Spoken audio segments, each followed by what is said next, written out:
బులెటిన్లో ఇంకొన్ని డీటెయిల్స్ చూద్దాం. దేశంలో బాంబు బెదిరింపులు ఆగడం లేదు.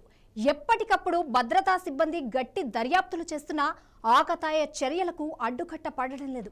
తాజాగా శంషాబాద్ ఎయిర్పోర్ట్ కు మరోసారి బాంబు బెదిరింపు వచ్చింది. ఆమ్స్టర్డామ్ నుండి శంషాబాద్ వస్తున్న విమానంలో బాంబు ఉన్నట్టు బెదిరింపు మెయిల్ వచ్చింది. విమానం ఎయిర్పోర్ట్ లో ల్యాండ్ అయ్యేలోపు ఏ క్షణమైనా బాంబు పేలవచ్చని ఆకతాయిలు మెయిల్ పంపారు. బెదిరింపు మెయిల్ వల్ల ఎయిర్పోర్ట్ భద్రతా సిబ్బంది అప్రమత్తమయ్యారు. విమానం ఎయిర్పోర్ట్ లో సేఫ్ గా ల్యాండ్ అయ్యాక విమానంలో తనిఖీలు చేపట్టారు. ప్రయాణికులను దింపేసి ఐసోలేషన్ ప్రాంతానికి విమానాన్ని తరలించారు. విమానాన్ని క్షుణ్ణంగా తనిఖీ చేసి బాంబు లేదని అధికారులు నిర్ధారించారు. బాంబు బెదిరింపు మెయిల్ పంపిన ఆకతాయి కోసం దర్యాప్తు చేస్తున్నారు.